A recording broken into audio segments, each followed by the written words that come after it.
Hey guys, happy Thanksgiving and welcome back to Hoosier Hardware. We have a few stories today that I want to talk about in the world of tech. First and foremost in our stories, the FCC is currently in the process of rolling back Obama-era net neutrality rules. For those of you that aren't familiar, net neutrality is the idea that all data sent across the internet should be treated equally, or actually has to be treated equal, by telecoms and cannot be sped up or slowed down depending on where that traffic is coming from or going to. It's really a simple idea that actually makes the internet one of the better meritocracies in the world today, in that if you design a great website or a great concept, then people will go there. They don't have to worry about it being slowed down just arbitrarily because it's not favored by telecoms, or they're not, the customers or people going there aren't paying for it to be sped up. So you go to websites based on the website and whether it attracts your interest or not, and not based on whether it's part of a package deal with your telecom provider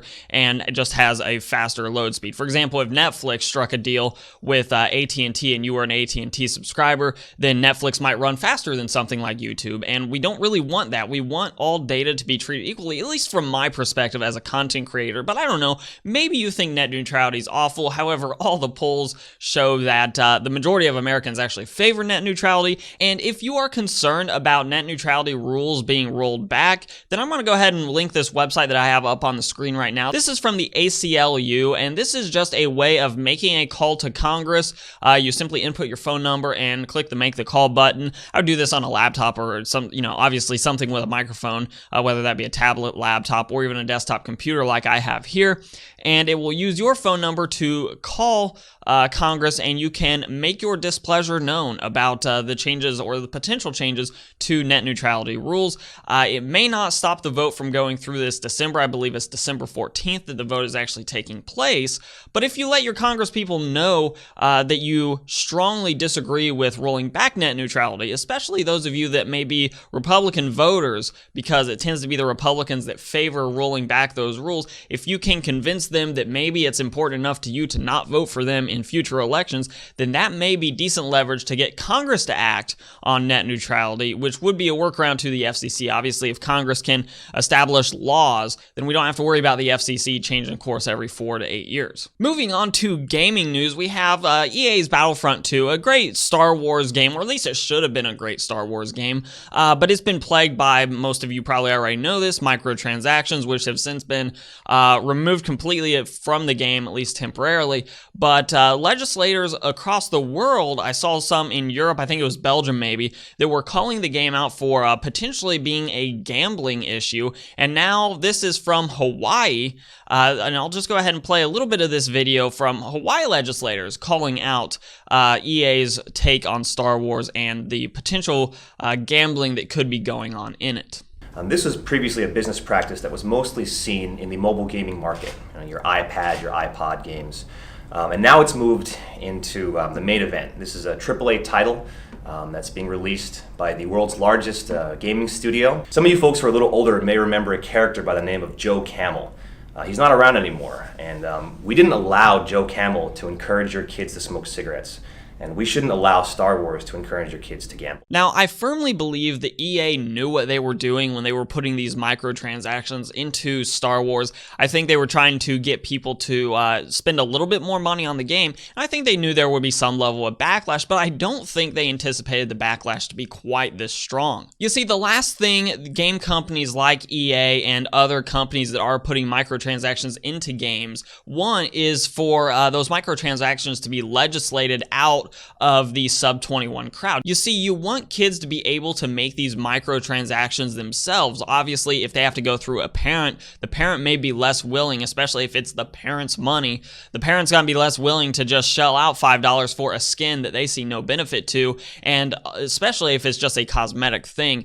Kids may have a little bit difficult time convincing their parents. It's a lot easier for a kid just to use their own money, or maybe they have an allowance credit card or debit card or something their parents give them access to. It's a lot easier for them to just spend that money without their parents necessarily knowing exactly what they're spending the money on. So this looks like it may have been a case that EA was pushing a little bit too hard. Maybe they were getting a little bit too greedy with gamers. The backlash from gamers has been pretty immense, but the backlash from legislators may actually be the bigger lasting effect of all this. So this is a developing story, obviously, so stay tuned on this. And of course, lastly, you know that I am a big fan of AMD's Ryzen processors, mostly because it made AMD relevant again in the processor space. And this week saw pretty much the whole line of Ryzen processors get price slashed from top to bottom, from the 1800X clear down to the 1200. So the value kings of Ryzen have always been the Ryzen 7 1700, which is now sitting at $270 on Amazon. And if you go down to the Ryzen 5 1600, which has been the Ryzen champion across the board, it is sitting at $190 on Amazon. And if you are in the budget space, just trying to get into the Ryzen architecture, you are looking at a Ryzen 3 1200 at just $99.99, so just shy of $100 to get onto the Ryzen platform at all. And now there's no doubt that this is a reaction to how strong Coffee Lake processors are and actually their general increased price to performance. Now I know right now it's kind of hard to get a hold of Coffee Lake processors, but when they do become readily available at their regular MSRP, probably at the start of next year or towards the start of next year, then you're going to be seeing things like the i5 8400, which is a true 6-core processor for the sub $200 price point, giving, especially in gaming, the Ryzen parts a very strong run for their money. In fact, I would bet the i5 8400 outperforms the Ryzen chips in strictly gaming. So I think this is AMD's reaction to Coffee Lake, and they're sort of trying to get ahead by dropping those prices down and really targeting people that are looking at building somewhat budget rigs but getting great price to performance out of them. And this cut isn't even relegated just to the mainstream Ryzen platform. We're actually seeing the TR4 platform,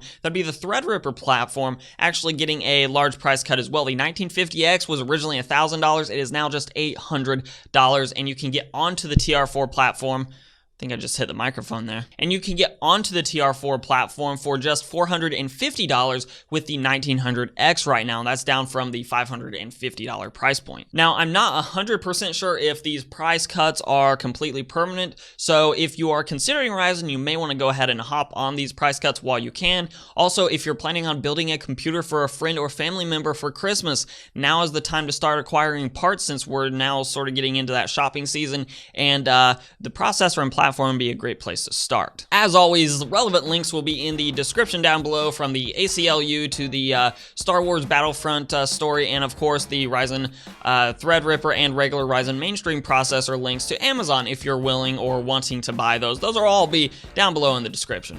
And of course, I want to know from you guys what you think about these stories, specifically net neutrality. It is a big deal. Let me know in the comments down below what you think of the FCC right now. Are you in favor of net neutrality or against it? I'm actually legitimately curious to see sort of where people fall on this. And as always, guys, if you like this content, give it a like, share, subscribe, and comment down below. That helps out a lot. You can follow me on Instagram and on Twitter at Hoosier Hardware. They're the same tag for your convenience. And as always, I'll let YouTube queue up some more videos from my channel around me for you to enjoy. I'm Shane with Hoosier Hardware, and I'll see you guys in the next video.